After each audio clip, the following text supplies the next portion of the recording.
말씀 신약성경 382면에 있습니다.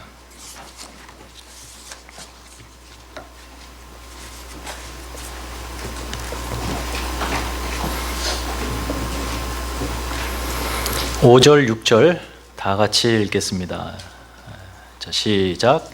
젊은 자들아, 이와 같이 장로들에게 순종하고 다 서로 겸손으로 허리를 동이라. 하나님은 교만한 자를 대적하시되 겸손한 자들에게는 은혜를 주시느니라. 그러므로 하나님의 능하신 손 아래서 겸손하라. 때가 되면 너희를 높이시리라. 아멘. 오늘 저와 여러분은 또 이렇게 주일을 기억하여 하나님 전에 올라와 하나님을 예배하고 그분의 이름을 높여드리고 있습니다. 우리를 가리켜 교회라고 말하고 있습니다. 교회는 거룩하고 진실되게 하나님을 예배하고 또 하나님이 이렇게 한데 모으신 그 섭리 속에 함께 만난 지체들을 서로 뜨겁게 사랑하고, 그리고 하나님이 이곳에 교회를 세우신 목적대로 지역, 세상을 섬기는 그런 곳이 교회입니다. 그래서 교회는 철저하게 관계적으로 정의가 되는 곳이에요. 관계적으로. 먼저 하나님과의 관계에서 볼 때 교회란 예배 공동체입니다. 한번 따라해 보십시다. 예배 공동체. 무엇보다 성도들은 하나님 앞에 이 예배를 드리는 자들이죠. 우리의 예배의 대상은 오직 하나님 한 분이십니다. 근데 우리가 정해서 이렇게 드리는 예배 시간만 하나님 앞에 드리는 것이 아니고 우리의 삶 전체를 하나님 앞에 드리는, 그래서 삶 전부가 예배가 되는 예배 공동체예요. 하나님이 부르신 공동체 안에 우리 서로의 관계 속에서 교회는 섬김의, 사귐의 공동체입니다. 사귐의 공동체. 한번 따라해 보세요. 사귐의 공동체. 예. 우리는 그리스도를 머리로 그의 몸으로 각 지체로 부름을 받은 한 교회, 한 몸입니다. 하나님께서 우리를 그렇게 부르셨고, 그러므로 한 분, 한 성령으로 한 분 하나님을 섬기는 우리가 서로 다투거나 또 마음이 갈라지거나 서로 미워하거나 잘라내거나 이럴 수 없는, 그리하여 서로 품어주고 이해하고 서로의 짐을 대신 지어주기까지 하는 그런 아름다운 사귐의 공동체가 교회라는 것이에요. 세 번째, 세상과의 관계에서 교회가 그 존재의 목적이 교회 자신을 위해 있지 않고 세상을 위해 존재한다는 측면에서 세상과의 관계에서 교회란 바로 섬김의 공동체입니다. 따라해 보십시다. 섬김의 공동체. 이렇게 세 관계로 정의됐을 때 교회, 이렇게만 여러분이 좀 개념을 잡으시면 교회란 어떤 곳인가를 알 수 있을 거예요. 하나님과의 관계에서는 예배 공동체, 성도 간의 관계에서는 사귐의 공동체, 세상과의 관계에서는 섬김의 공동체입니다. 이 세 관계는 어느 하나가 어그러지거나 소홀해지거나 외면당하면 그 교회는 건강한 교회가 될 수 없어요. 모두가 다 중요합니다. 그렇게 볼 때 우리가 지난주에 이어서 계속되는 이 베드로전서의 본문을 볼 때 지난주와 오늘의 말씀은 사실 교회 안에서의 사귐 공동체와 관련된 이야기가 될 것 같습니다. 지난주에는 장로들에 대해서 이야기했다면 오늘은 젊은 자들아 라고 하는 성도들을 위한 권면이에요. 둘 다 합하여, 그러니까 성도 간에 서로 사귐의 공동체, 그 안에서 베드로가 주는 권면이 있습니다. 교회 안에서 성도들 간에 사귄다, 펠로십을 갖는다 라고 할 때에는 다양한 방법이 있습니다. 다양한 방법으로 교제를 할 수가 있는데 무엇보다도 사귐의 굉장히 중요한 방법을 제가 말하라고 한다면 저는 배움이라고 말하고 싶어요. 배움의 공동체. 그러니까 교회 안에서 우리는 사귐의 공동체입니다 라고 말할 때 정말 중요한 개념은 우리는 배움의 공동체입니다 라고 말할 수 있어요. 예수님께서 갈릴리 해변을 거니시다가 처음에 사역을 시작하면서 어부들을 만납니다. 그리고 그 어부들에게 장차 위대한 사도가 될 터인데 그 어부들에게 예수님이 하셨던 일성이 있어요. 그것이 바로 나를 따라오라.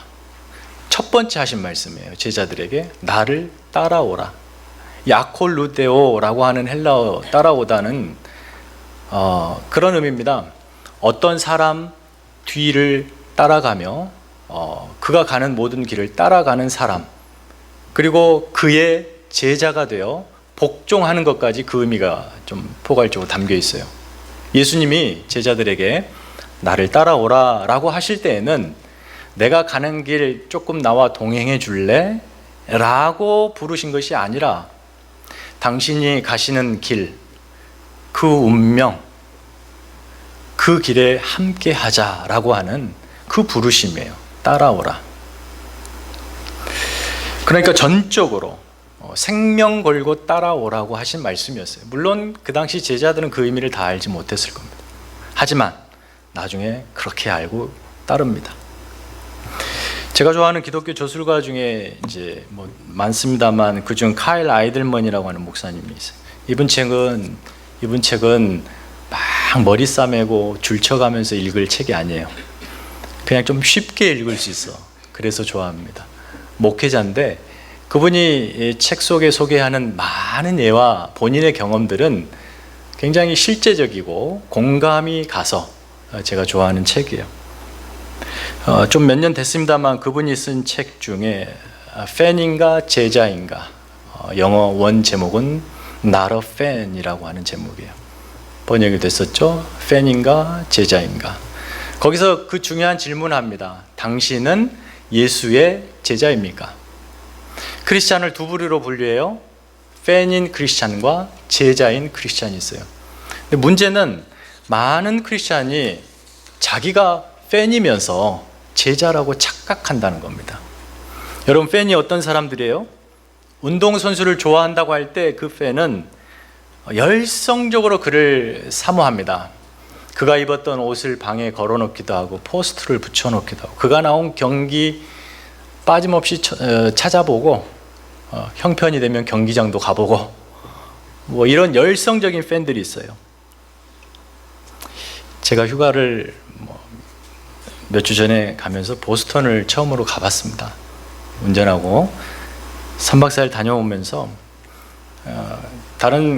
우리 가족들은 다른 곳을 기대했겠습니다만 저는 꼭 가보고 싶은 곳이 있었습니다.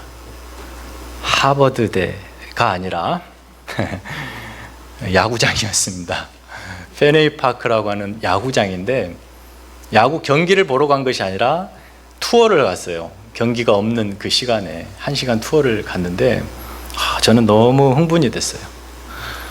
페드로 마르티네즈라고 하는 레전드 투수가 있어요. 보스턴 레드삭스 출신인데 그가 마운드 위에서 공을 과거에 뿌린 그 장면, 눈앞에 그 마운드가 있는 겁니다. 여러분은 별로인데 저는 굉장히 감격스러웠는데 그렇게 너무 좋아했는데 가만 보니까 그 안에 못 들어가게 하는 겁니다. 경기장 안에는 투어 관객은 관중석만 가래요. 가고 싶었고 또 타석에서 공을 칠 수도 없고 아예 경기장 안에는 못 들어가게 하는 거. 팬이 이런 거구나. 팬은 운동선수와 함께 경기장을 뛰는 사람이 아니라 팬의 자리는 관중석이고 관중석을 못 가면 TV 앞에 소파가 팬의 자리구나 라는 것을 알았어요. 지금 무슨 말이냐면 여러분은 예수님을 따르는 팬입니까? 제자입니까? 이걸 질문을 하는 겁니다. 팬은 운동선수처럼 호되게 훈련을 한다든지 자기 절제를 할 필요가 없어요. 팬의 대부분의 삶은 그 자기가 좋아할 때만 좋아하고 그 외에는 선수와 상관없이 살아요. 예수님께서 제자들을 향하여 나를 따라오라 하셨을 때 제자들에게 너희는 나의 팬이 되어달라 이런 말이 아니었어요. 분명히 말씀하시죠. 나를 따라오라. 그 말은 내 제자가 되라는 겁니다. 예수님이 부르신 제자의 삶은 그 예수님이 가신 그 길, 그 운명, 그래서 사는 방법과 사는 목적이 예수와 같은 사람, 그가 바로 제자라는 거예요. 다시 한번 묻습니다. 여러분은 예수님의 제자입니까? 예수님의 팬입니까? 제가 좋아하는 또 작가 중에 카일 아이들먼의 책보다 조금 신경 써서 머리를 싸매고 읽어야 될 책을 쓰시는 분이 있어요. 앨리스터 맥글레스. 요즘 한참 인기가 있으시죠. 사실 이분은요, 옥스퍼드에서 분자생물학으로 박사학위를 받은 공학도입니다. 공학 박사예요. 그때 그는 예수를 믿지 않았어요. 불신자였어요. 굉장히 회의적이었어요. 그런데 그가 C.S. 루이스의 글을 읽고 회심을 하고 기독교의 책을 쓰게 되고 옥스퍼드에 있는 기독교 스쿨의 학장이 되고 리타이어합니다. 그분이 쓴 책은 대단히 유명하죠. 그분도 최근에 쓴 책에서 이런 유사한 개념을 이야기해요. 팬과 제자 대신에 구경꾼과 여행자. 예수님의 그 가르치신, 예수님이 가신 그 길을 어떤 사람은 저 높은 곳 발코니 위에서 앉아서 그 길을 가는 사람들을 내려다보는 사람이 있는가 하면, 어떤 사람은 그 길을 예수님과 함께 걷는 사람이 있다고 합니다. 그래서 묻습니다. 당신은 발코니 위의 구경꾼입니까? 아니면 그 길을 걷는 여행자입니까?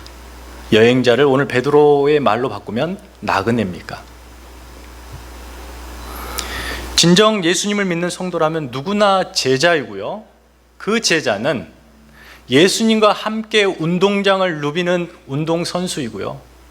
예수님과 함께 그 길을 동행하는 여행자, 나그네입니다. 예수님의 제자로 예수님을 따른다는 것은 예수님의 삶을 온전히 나의 삶의 방식으로 취하는 것을 전제로 합니다. 그래서 그때 필요한 것이 있어요. 그게 바로 배움입니다. 배움. 예수님을 따르면서 배우지 않으면요, 자기 마음대로 따라요. 자기 좋을 때, 자기 감정에 의존하여 예수를 따라요. 배워야 됩니다. 사도행전 2장에 보면은 예루살렘, 초대 예루살렘 교회의 시작이 어떻게 되는지를 보여주는데요. 베드로가 설교 한번 하니까 막 3,000명이 회심하는 놀라운 역사, 교회로 막 구름대처럼 사람들이 몰려들기 시작합니다. 유대인들이. 그들이 회개하고 세례를 받습니다. 성도가 됩니다. 그때 사도행전의 저자 누가가 바로 그 초반 시점에 이렇게 이야기해요. 베드로의 말을 받고 그 말을 받은 사람들은 세례를 받으매 이 날의 신도의 수가 3,000이 더하더라. 그들이 사도의 가르침을 받아 서로 교제하고 떡을 떼고 오로지 기도에 힘쓰니라. 자, 서로 교제하고 떡을 떼고 기도에 힘썼다. 이게 사귐인데 그 앞에 제일 먼저 등장하는 것이 그들이 사도의 가르침을 받았다. 제일 먼저 이 사람들이 교회의 뜰을 밟고 교회 안에 들어오면서 시작한 게 뭐예요? 사도들의 가르침을 받았다. 여러분이 제가 회개합니다, 예수 믿습니다 라고 교회에 들어왔습니다. 여러분에게 필요한 첫 번째가 뭐겠습니까? 배움입니다. 여러분은 배워야 되는 거예요. 그러지 않겠습니까? 내가 믿겠다라고 결정한 예수가 누구인지, 그 내가 믿는 내용이 무엇인지, 그리고 그렇게 믿었다면 내가 이제 앞으로 어떻게 살아야 되는지, 이 모든 것은 여러분 배우지 않았어요. 모릅니다. 몰라요. 그래서 배워야 됩니다. 교회라는 이름으로 여러분이 모여서 제일 먼저 하는 것, 초대교회가 제일 먼저 한 것, 그것은 사도들로부터 가르침을 배웠습니다. 받았습니다. 그래서 교회는 끊임없이 배우는 공동체예요. 무엇보다도 진리이신 예수를 배우고 하나님의 말씀을 배우는 곳이 교회입니다. 먼저 예수님이 세우신 사도들, 그들이 예수님으로부터 배웠습니다. 예수님이 제자들을 불러다 놓고 놓으시고 3년 동안 칠판을 펴놓고 강의를 하시며 신학을 가르친 것이 아니라 예수님은 3년 동안 자신의 삶 전부를 보여주면서 삶으로 그들을 가르쳤고, 제자들은 그것을 그대로 배워 삶으로 간직했고 다시 삶으로 또 다른 제자들에게 가르칩니다. 기독교의 가르침은 그래서 어떤 책상머리의 가르침이 아니라 삶의 치열한 현장에서의 가르침입니다. 여러분, 이제 막 회심하고 교회에 들어왔다고 하여 기독교 진리를 다 깨달은 사람은 없습니다. 예수가 구원자다, 이 정도죠. 기독교 진리는 무한하고 풍성하고 깊습니다. 여러분의 남은 이생과 모든 시간을 다 투자해야도 다 깨달을 수 없는 깊고 오묘한 진리. 저는 어떤 책들을 읽으면 너무 내용들이 좋고 이걸 다 암기하고 싶은데 안 되고, 그럴 때는 마치 USB를 꽂듯 이렇게 자료를 트랜스퍼 1초, 2초 만에 끝나는 이런 것들이 있었으면 좋겠다. 앨리스터 맥글라스가 1200페이지짜리 신학이란 무엇인가를 씁니다. 그 책도 그냥 머릿속에 넣어버렸으면 좋겠다.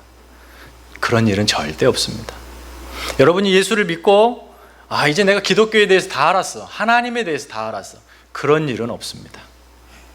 하나하나 아이가 걷고 뛰고 자기의 삶을 살듯 배워나가는 것이 신앙이에요. 물론 그 배움의 과정이 늘 순탄한 것만은 아니에요. 그 배우는 과정에서 때로는 깊은 의심이 들 수도 있고 회의가 들 수도 있고, 내가 괜히 믿었나? 괜히 교회 다녔나? 그러면서 이리 갔다 저리 갔다 하는 그 과정 속에 하나님이 누군가를 더 깊게 알아가는 것, 이게 신앙의 여정, 예수를 따르는 겁니다. 예수님께서 말씀하십니다. 잘 여러분이 좋아하는 말씀, 수고하고 무거운 짐지다 다 내게로 오라, 내가 너희를 쉬게 하리라. 나는 마음이 온유하고 겸손하니 내 멍에를 메고 내게 뭐 하라고요? 배우라. 예수님이 우리에게 처음으로 하신 말씀, 와라, 그 다음에 배워라 합니다. 배워라. 내 멍에를 메고 배워라. 예수님께 나온 사람은 모두 구원을 얻습니다. 하지만 그때부터 시작되는 크리스찬 윤리가 있어요. 성도의 윤리. 그것은 배움에 헌신하는 겁니다. 배우지 않는 성도는 제자가 될 수 없습니다. 그냥 팬입니다. 배움이 없는 교회는 건강한 교회라 할 수 없습니다. 아니, 좀 더 심하게 교회라 하기 어렵습니다. 배우기 싫어하는 성도가 있는 배움이 없는 교회를 저는 예사모라고 하고 싶어요. 예수님을 사랑하는 모임. 여러분은 예사모 회원이 아니에요. 그리고 이 시간에 우리가 드리는 이 시간, 예배 시간, 이거는 예사모의 팬미팅이 아니에요. 우리는 제자로 여기 와 있고 하나님을 따르겠다라고 온전한 배움의 헌신을 다짐하며 이 자리에 와 있습니다. 그래서 우리를 성도라고 하는 거예요. 건강한 기독교는요, 반지성주의를 철저하게 배격합니다. 반지성주의. 뭡니까? 배우기를 싫어하고 감정만 뜨겁게 막 그런 교회들. 성령의 충만을 받으라 하면서 막 뜨겁게 하는데 진리에 대해서 배우지 않는 교회. 존 스토트가 그런 말을 하죠. 건강한 교회, 살아있는 교회는 늘 예수 그리스도의 제자도 위에서 배우고 성경을 읽고 묵상하고, 지성적인 크리스찬 교회가 건강한 교회다. 성령 세례를 받으면 구원을 얻습니다. 그러나 성령 충만은 배움의 과정에 헌신한 자들에게 주시는 하나님의 은혜입니다. 성령 충만 받고 싶어서 기도하며 난리치고 성경을 외면한 채 배우지 않는 크리스찬들은 그것은 성령 충만이 아니라 감정 충만이에요. 초대교회 성도들은 사도들로부터 철저하게 가르침을 받아요. 철저하게. 그도 그래야 될 것이, 교회가 시작되면서 거센 시작이 이단이었습니다. 무엇이 진짜인지, 무엇이 가짜인지, 뭐가 진리고 뭐가 빌진리인지를 배워야 됐습니다. 사도 바울이 2차 전도 여행 때 데살로니가 교회를 짧은 시간에 세웁니다. 3개월에서 6개월 이내인데요. 거기에서 여러분 성도 불러다 놓고 성경 공부 시킬 시간이 있었을까요? 그 짧은 시간에. 근데 그 짧은 시간에 데살로니가 교회가 온 이 아가야, 이 소아시아, 터키부터 모든 이 지금의 그리스, 저 아래 고린도 지역까지 소문난 교회가 됐어요. 소문난 교회. 6개월 만에. 어떻게 그럴 수 있냐는 거죠. 바울이 이렇게 편지를 쓰면서 말합니다. 우리가 너희 믿는 자들을 향하여 어떻게 거룩하고 옳고 흠없이 행하였는지에 대하여 너희가 증인이요 하나님도 그러하시다. 그 짧은 시간에 바울이 그들에게 가르칠 수 있었던 것은 삶으로, 자기의 전부를 그들에게 오픈하고 무엇이 진리로 사는가, 어떤 삶인가를 증언했던 거예요. 거룩하고 올바르고 흠없는 자신의 삶으로 증언하는 그 증거를 데살로니가 성도들은 배웠습니다. 그래서 그들이 크리스찬이 된 거예요. 지난 시간 우리 교회 안에서 장로에 대해서 얘기했어요. 직분상의 장로님들이 아니라 신앙에 훈련된 선배로서의 장로들을 얘기했다고 말씀드렸어요. 그래서 이 신앙의 믿음의 선배들은 뭐 했어요? 과거에 하나님이 그들의 삶의 역사하심을 증언하여 그 후배들의 오늘의 하나님을 묶어주고, 그 후배는 오늘의 하나님을 발견하여 장래 미래의 소망으로 엮어 나갈 수 있게 하는 그런 신앙의 선배. 그래서 그 신앙의 선배에는 뭐가 있었습니까? 예수의 스티그마, 흔적, 예수의 흔적이 있었어요. 그러므로 교회 안에서, 교회가 안에서 사귐의 공동체, 배움의 공동체라고 했을 때 교회는 가르치고 배워야 합니다. 언제나 어느 때서나 가르치고 배워야 돼요. 가르치는 신앙의 선배는 지식을 가르치는 것이 아니고, 신학을 학문으로 가르치는 것이 아니고, 살아계신 하나님을 자기의 삶 전체를 노트 삼아, 도화지 삼아 하나님이 세세하게 그려놓은 살아계신 하나님을 증언해야만 됩니다. 그리고 그것을 보고 배우는 후배들은 아, 하나님이 살아계시구나를 그 앞에 고백해야 되는 거예요. 가르치지 않고서는 배울 수 없고, 가르치는 자가 없이는 배우는 자가 배울 수가 없어요. 교회는 그렇게 가르치고 배워야 합니다. 진리는 혼자 독하게 해서 깨닫는 것이 진리가 아닙니다. 가르쳐주는 자가 필요해요. 사도행전 8장에 보면은 에디오피아의 네시가 아마 유대교로 개종한 사람인 것 같아요. 예루살렘 유대 유월절에 와서 제사를 지내고 다시 고국으로 돌아갈 때 수레를 타고 군대들 거느리고 다시 돌아가는 길입니다. 수레 위에서 신앙인이니까 스크롤을 열어서 성경을 읽습니다. 이사야서 53장의 말씀이에요. 고난받는 종의 이야기잖아요. 한참 읽고 가는데 성령 하나님이 빌립을 감동시키셔서 빌립을 그 수레로 뛰게 합니다. 수레가 진행 중에 빌립이 막 뛰어가요. 그리고 그 네시에게 묻습니다. 당신이 읽고 있는 성경 알겠어? 그가 말하죠. 가르쳐주는 자가 없는데 내가 어찌 알겠느냐? 제가 가르쳐 드릴까요? 그래? 올라타라. 그래서 수레에 올라탑니다. 거기에서 그 이사야서 53장의 말씀을 가르칩니다. 무릎을 치고 네시가 수레를 멈추라. 그 옆에 물가에서 곧바로 내려가 빌립이 그에게 세례를 베풉니다. 예수를 믿었습니다. 가르치는 자가 없이는 배울 수도 없고 좀 과감하게 믿을 수도 없는, 그것이 기독교.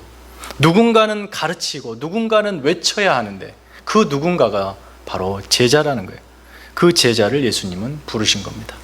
교회 안에서 가르치는 일이 있습니다. 그 가르칠 때 깨닫게 해주시는 분은 성령 하나님이십니다. 그래서 성령께서 깨닫게 하셔서 사도들이 가르쳤고, 그 가르침을 성령께서 깨닫게 하셔서 제자들이 되었고, 또 제자들이 성도들을 가르치는, 그것이 교회였습니다. 교회 안에서는 제가 제일 전면에서 가르치는 자로 이렇게 서 있어요. 특별히 훈련을 받고 목회자로 성경을 해석하는 방법이라든지. 그래서 부득불 늘 가르칩니다. 근데 여러분, 이 설교 30-40분의 설교가 다만 강의가 되는 것은 아닙니다. 강의가 되어서는 안 되는 거죠. 이 시간은 제가 제 지식을 여러분에게 전달하는 시간이 아니라 하나님을 소개하는 시간, 성령이 역사하셔서 여러분들로 하여금 그 하나님이 누구인지를 깨닫게 해주시는 하나님의 시간, 그래서 설교라고 하는 거예요. 저는 하나님 앞에 설교하는 거고 여러분은 하나님 앞에서 듣는 겁니다. 저의 말을 듣는 것이 아니에요. 그래서 예배 시간만큼 배움에 중요한 시간이 없어요. 피곤하시겠지만 간혹 주무시더라도 늘 주무시면 안 되는 거예요. 예배 시간은 주무시는 시간이 아니라 말씀 듣는 시간이에요. 하나님에 대해 배우는 시간이에요. 주무시다 뜨끔하신 분 죄송합니다. 제가 일부러 그런 건 절대 아닙니다. 그러나 이 배움이라는 거는요, 이 예배 형식에서만 배워지는 것이 아니고 얼마든지 우리 교회 안에서 많은 시간들이 있어요. 배울 수 있는 시간들이. 그래서 하나님을 먼저 믿고 먼저 사역 혹은 그 리더로 세움받은 그들의 삶을 통해서 배우죠. 그들의 말 한마디, 행동 하나를 통해서 진리를 배울 수 있습니다. 그리고 그들의 삶의 방식을 통해서 여러분은 진리를 배울 수 있어요. 그렇게 선배를 통해서 진리를 배우는 것은 다만 지식으로 배우는 것이 아니고 그것은 삶을 살아낼 능력으로 배우는 거예요. 그러니까 이것을 가르치는 선배 신앙인들이 정말 중요한 거예요. 베드로는 이 배움의 공동체 안에서 가르치는 자와 배우는 자의 똑같이 아주 중요한 기독교 신앙 덕목을 두 가지를 소개하는데 그것은 바로 순종과 겸손입니다. 오늘 우리가 읽은 5절의 젊은 자들아 이와 같이 장로들에게 뭐 하라고요? 순종하라. 순종하고. 순종이 나오죠. 그 다음에 다 서로 겸손으로 허리를 동이라 라고 할 때 이 다 서로 여기는 앞에 장로들을 포함한 장로와 젊은 자 모두가 순종하고 겸손하라는 거예요. 가르치는 자가 순종해야 합니다. 진리를 가르치기 때문인데요. 가르치는 자가 순종하지 않고 가르칠 때에 그 가르침에는 권위가 없어요. 물론 100% 순종해야만 가르치는 건 아니에요. 제가 이 자리에서 여러분에게 말씀을 가르치면서 최 목사 당신은 말씀에 100% 순종합니까? 아니요. 저 100% 순종 못합니다. 때로는 안 할 때도 있어요. 그러면 하지 말아야 되나요? 제가 이 자리? 그건 아니잖아요. 늘 그래서 이 자리에 설 때는 이 말씀이 저의 말씀이 되기를 소원하고 부족하면 회개하고 서는 거죠. 가르치는 자의 기본적인 양심, 태도는 하나님에게 순종하는 태도예요. 하나님께 순종하지 않는 자가 리더로서 서 있으면 피곤해집니다. 굉장히 드세지고요. 순종하는 자라야 그의 가르침에 권위가 있고 그 가르침을 듣는 누군가가 순종의 길로 나아올 수 있게 돼요. 장로들에게 앞서 편지를 썼는데 이 장로들이 어떤 장로들이었죠?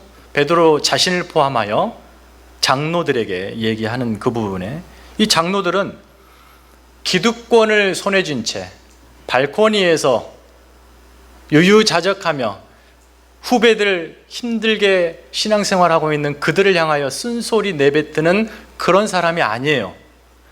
여기에 나오는 장로들은 자기의 삶으로 이미 온 몸에 상처투성이인 예수의 흔적을 증언하는 믿음의 선배들이었어요. 그들이 먼저 삶으로 하나님 앞에 철저히 순종했던 사람들. 그리고 그가 가르치는 겁니다.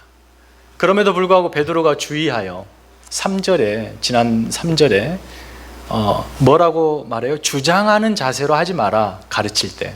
이 주장하는 자세라는 문자적 의미는요, 매를 들고 있는 주인을 의미해요.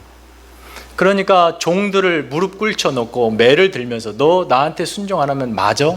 그럼 종들은 어때요? 무서워서 복종하게 돼요. 타의적인 복종입니다. 그렇게 하지 말라는 거예요. 교회에서 가르치는 자는, 하나님 앞에서 진정으로 순종하며 가르치는 자는 절대 매를 들지 않습니다. 강압적이고 폭력적으로 순종을 강요하지 않아요. 그들의 가르침은 그냥 묻어납니다. 그래서 자발적 순종으로 이끌어 나게 하는 거예요. 이제 목장이 새로 많이 개편이 되고 또 목자 목녀들이 많이 증원이 되고 있습니다. 그 교회가 굉장히 지금 많이 시스템을 재정비해야 될 시점에 있어서 굉장히 골머리를 좀 앓으면서 한숨도 막 저도 모르게 막 쉬어지고요. 그러면서 어떻게 해야 되나 막 그러다가 하나님 앞에 감사부터 하자라는 그런 마음이 있어서 감사를 하고 있어요. 누군가는 리더로 설 겁니다. 부담스럽죠. 그 리더는 삶으로 증언해야 합니다. 바라기는 그 리더들이 먼저 하나님 앞에 순종하시기 바라요. 그 순종의 마음으로 서시기 바랍니다. 그래야 목원들이 말하지 않아도 배웁니다. 배우는 자도 마찬가지입니다. 가르치는 자의 권위를 일단 인정하고 그의 가르치는 말이 예수님의 말씀의 진리라면 마땅히 그 역시 순종해야 합니다. 여기서 제가 지금 하나님 말씀을 선포할 때 최 목사의 말이라면 여러분 들을 필요도 없고 순종할 필요도 없어요. 그러나 하나님의 말씀이라고 생각하시면 순종하셔야 돼요. 그리고 그 순종의 자세는 겸손입니다. 겸손.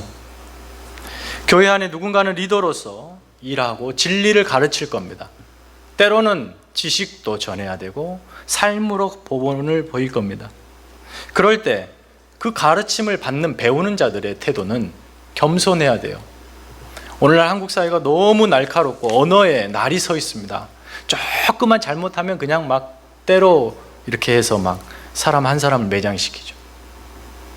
나하고 상관없다고 막 거친 언어들을 쏟아냅니다. 누가 조금만 잘못하면 교회 안에서 별반 언어의 그 수준이 다르지 않는 것 같아요. 세상은 그럴지라도 교회는 그러면 안 됩니다. 교회에서 사용되는 언어는 달라야 됩니다. 잘못해도 인정하고, 야, 내가 저 자리면 나는 더 그랬을 거야.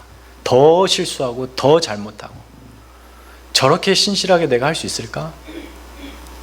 서로 존중하고 사랑하고 이해하고 품어주고, 그것이 바로 교회인 거예요. 그것이 겸손입니다. 여러분, 교회 안에서 배움의 이 과정이 아주 유기적으로 활발하게 일어나면 얼마나 좋겠어요. 뭐 하자 그러면 하십시다 그러면 막 모여서 하고요. 성경 공부하십시다, 수요 예배 좀 많이 나와 주십시오, 좀 막 성경에 관심도 갖고 나오시고요.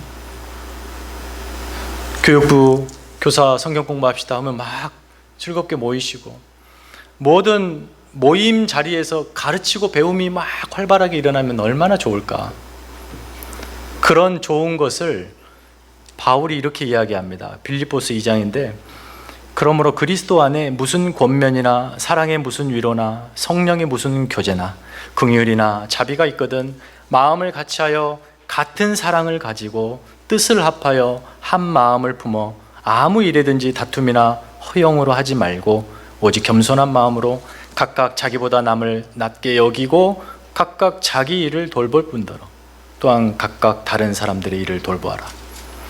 참, 여기 나오는 단어 하나하나, 표현 하나하나가 교회 안에서 이 얼마나 아름다운 공동체예요. 권면하고 위로하고 교제하고 자비를 베풀고 사랑하고 서로 뜻을 합하고 한 마음을 품고 거짓을 품지 않고 겸손하게 서로를 이해하고 나보다 남을 낮게가 아니라 낮게 여기고 돌보고, 이 아름다운 신앙 공동체.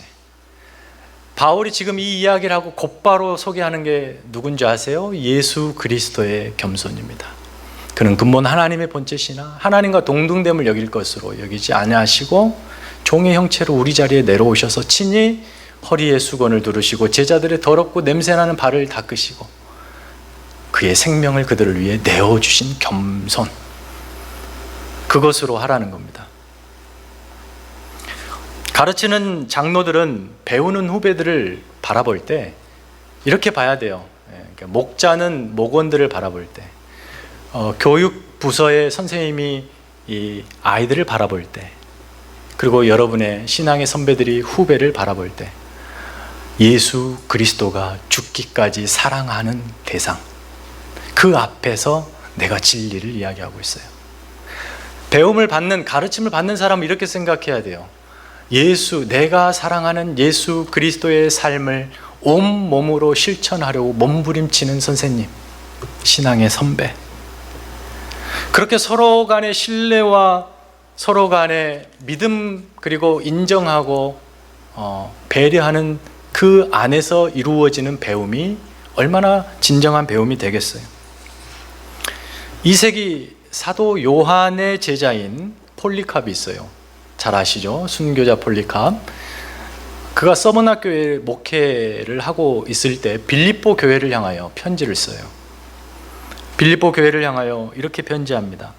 장로들과 집사들에게 하나님과 그리스도에게 하듯이 복종하라.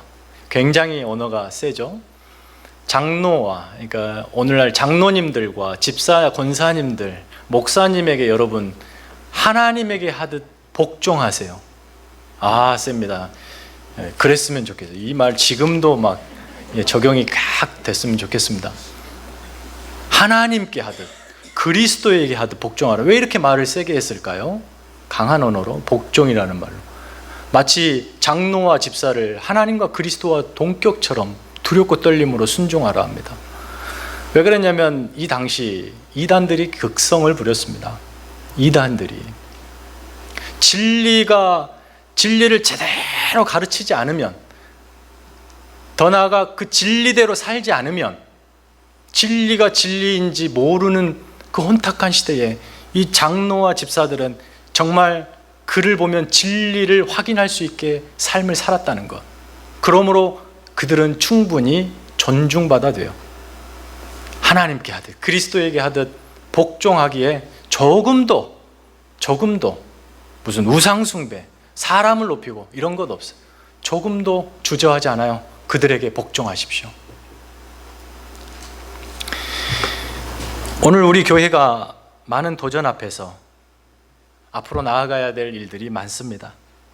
그래서 많은 새로운 리더들이 세워질 것이고, 그 리더를 통해서 여러분은 진리를 배우게 될 겁니다. 부탁드립니다. 가르치는 자나 배우는 자가 모두가 다 순종과 겸손으로 허리를 동이시기 바랍니다. 목사와 성도가, 목자와 목원이, 그리고 교사와 학생이, 장로와 평신도가, 어르신과 젊은이들이 서로 다양한 관계 속에서 사귐에, 그래서 이 배움의 사귐이 활발하게 이루어지는 저희 교회가 되기를 소망합니다. 그래서 우리 교회 매우 유기적이고 적극적이고 건강한 배움이 순환적으로 일어나서 건강하여 하나님의 뜻을 이루어드리는 교회들 때, 베드로가 우리에게 그렇게 배움에 헌신한 교회를 향하여 이렇게 말합니다. 그런 자들에게 하나님이 은혜를 주시리라. 일어서시겠습니다. 예수 닮기를 찬양하고 기도하겠습니다.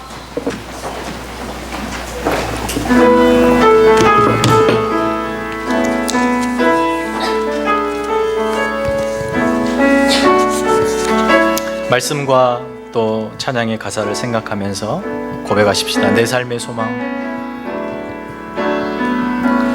내 삶의 소망, 내가 바라는 한 분, 예수 닮기를 내가 원하네. 한없는 사랑, 풍성한 긍휼, 풍성한 긍휼, 예수 닮기를 내가 예수 닮기를, 예수 닮기를, 예수 보기를, 예수만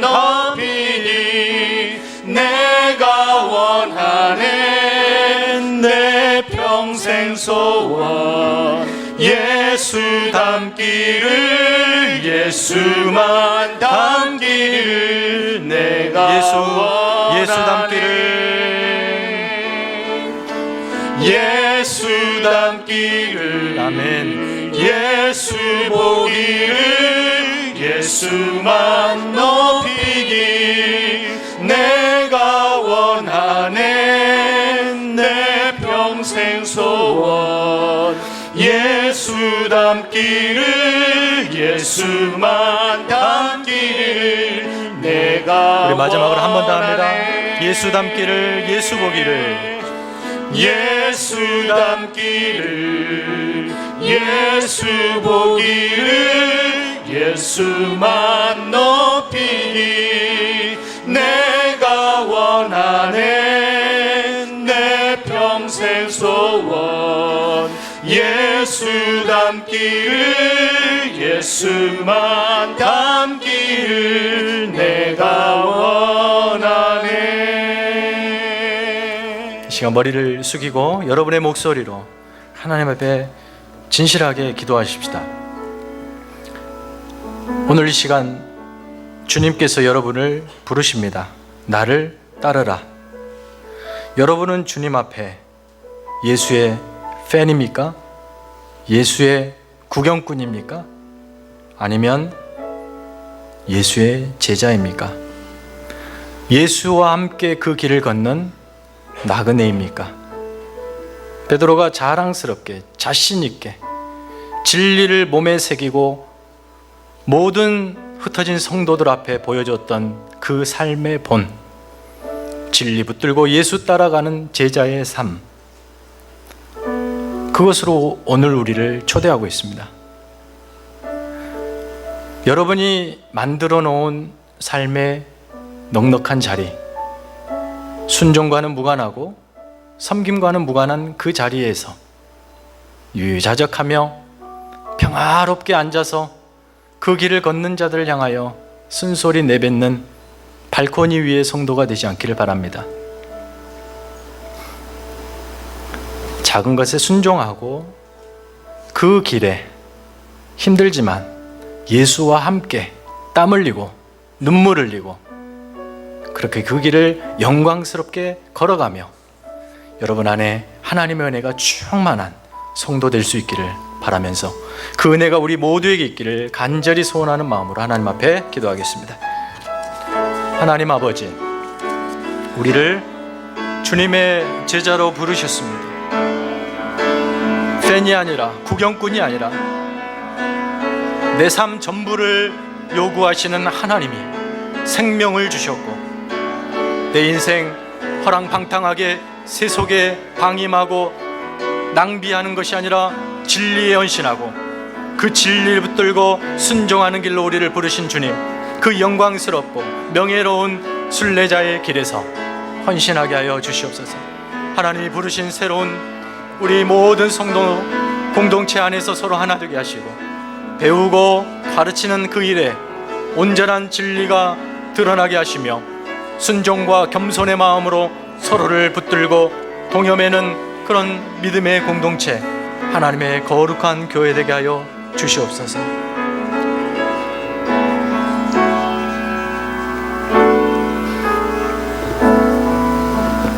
친히 하나님이신, 그래서 모든 영광과 권세와 능력과 모든 것을 누리시고 통치하시는 그 자리에서 부족하고 연약하고 더럽고 냄새나는 나 한 사람 구원하시려고 내 자리로 내려오신 그 주님의 겸손과 그렇게 하라 하신 하나님 아버지의 순종하신 순종이 교회를 세우는 힘이고 오늘 우리 모든 성도들의 믿음을 세워가는 능력인 것을 믿으며 다시 한번 하나님 앞에 순종하고 성도들 안에 서로 순종과 겸손으로 허리를 동이기를 다짐하며 간절히 하나님 앞에 기도합니다.